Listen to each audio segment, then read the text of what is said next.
Hey guys, it's Tracy. Welcome back to my channel. So today I am doing book reviews on the last two books that I just read, and those two being Catch a Falling Star by McKinley and Tales from a Tall Forest by Shaun Micallef. So if you've watched a couple of my previous videos already, you would have heard me speak about this guy for ages because I kept saying that I wanted to read it. I really wanted to get around to it, and I finally did. So Tales from a Tall Forest is almost like a modern day fairy tale where Shaun Micallef actually brings together all of our very well-known fairy tales, the ones that we would have grown up with, and put a twist to it.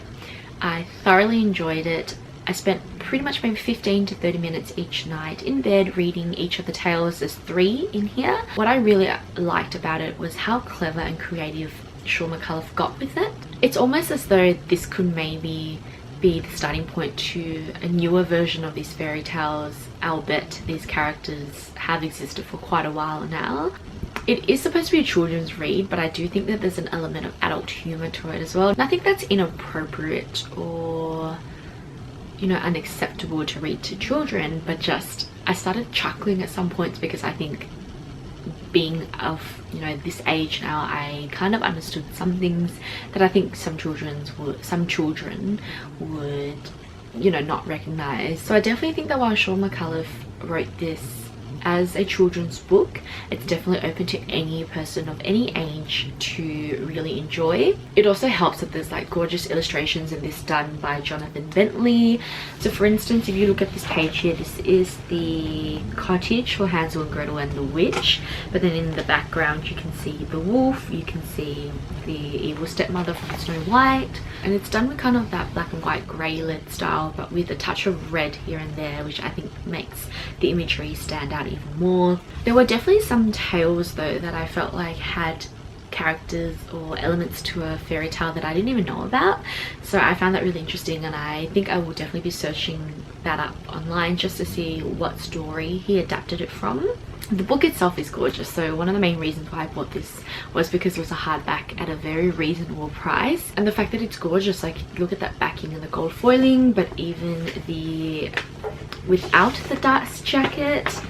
And I think I've shown this in one of my other videos already, but this is what it looks like without the dust jacket with the gold foiling. And what really makes it feel like a children's book as well is that it has the option to write your name on the book, which I think is really cute. So I definitely think that, you know, you can definitely read this to kids, especially when you're wanting to read to them before bedtime. Very easy read in the sense that you can finish the entire thing all in one go, but for me, I just liked the satisfaction from enjoying each tale per night and really remembering, you know, those childhood nights where I would try and read a chapter or 2 before going to bed. For Tales of Tall Forest, I ended up giving it, I think, a 4 out of 5 stars. There wasn't really anything that I could fault with this. It was super fun, super enjoyable, and the nostalgia it gives you is the one thing that I really liked. I wouldn't say that the tales are super outstanding, but they are very clever and creative. Next up we have Catch a Falling Star by McKinley. This one I actually only finished about 2 nights ago, which means it's fresh on my memory. So this is set in Western Australia in 1979, and McKinley pulls a real historical event to create a fictionalized recount of a story revolving around a girl named Frankie. Now at the time there was a space station by the name of Skylab that was, or pretty much entered the Earth's atmosphere, so a lot of people were freaking out about that. With Frankie though, upon hearing about Skylab, it actually triggers a memory or a past event that she was trying to forget or had been trying to suppress, and you learn about what the event is and how it affects not only her but her family members as well as her everyday life. She's only in grade 6, so you are reading from a rather young perspective, but for what had happened to her, I felt like McKinley really nailed the tone and the voice of Frankie. I really could connect with her on multiple levels.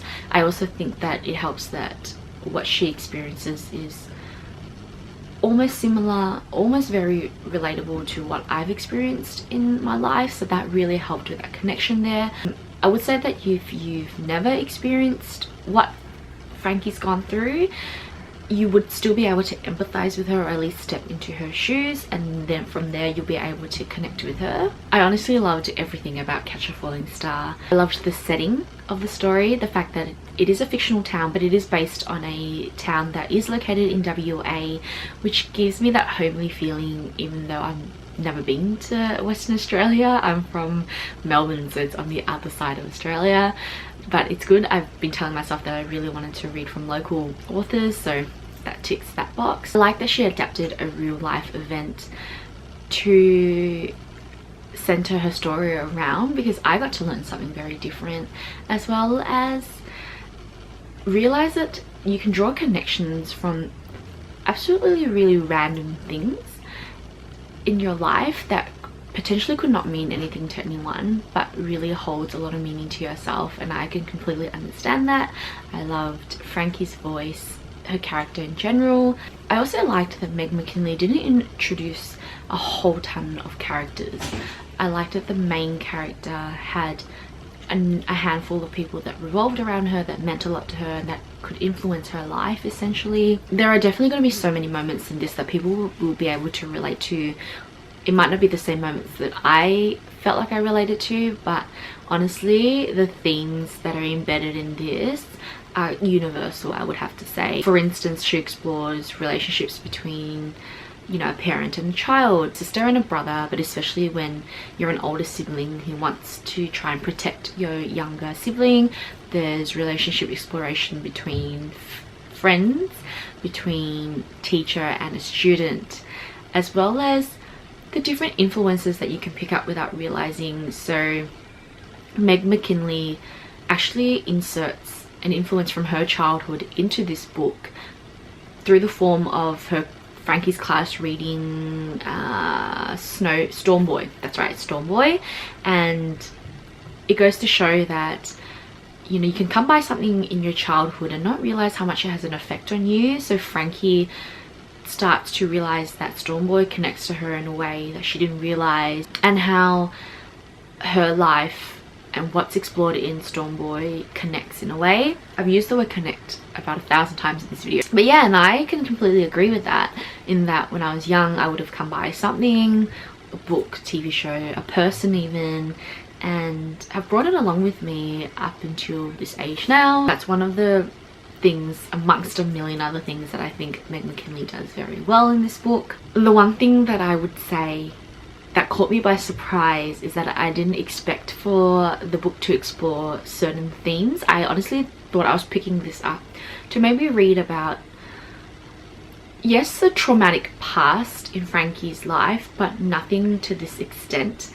So that part shocked me, and that's what made me feel like this book had a lot more weight to it than what I originally expected. The emotional connection as well actually caused me to cry twice in this book, which is really surprising to me because I'm not a crier when I read. I barely cry when I read books for some reason, and now I guess I'm a crier. It's really weird, but yeah, that was another thing that I personally really liked, in that it touched me. So pretty much with this book, it's an all-rounder in the sense that it gives you a lot, and it might be a lot to think about and process in the time, but you know, it's been 2 days now since I finished it. I still can't stop thinking about Frankie and the emotions that she has to deal with and how she learns how to heal. I kind of wish books like this also had a bit more exposure.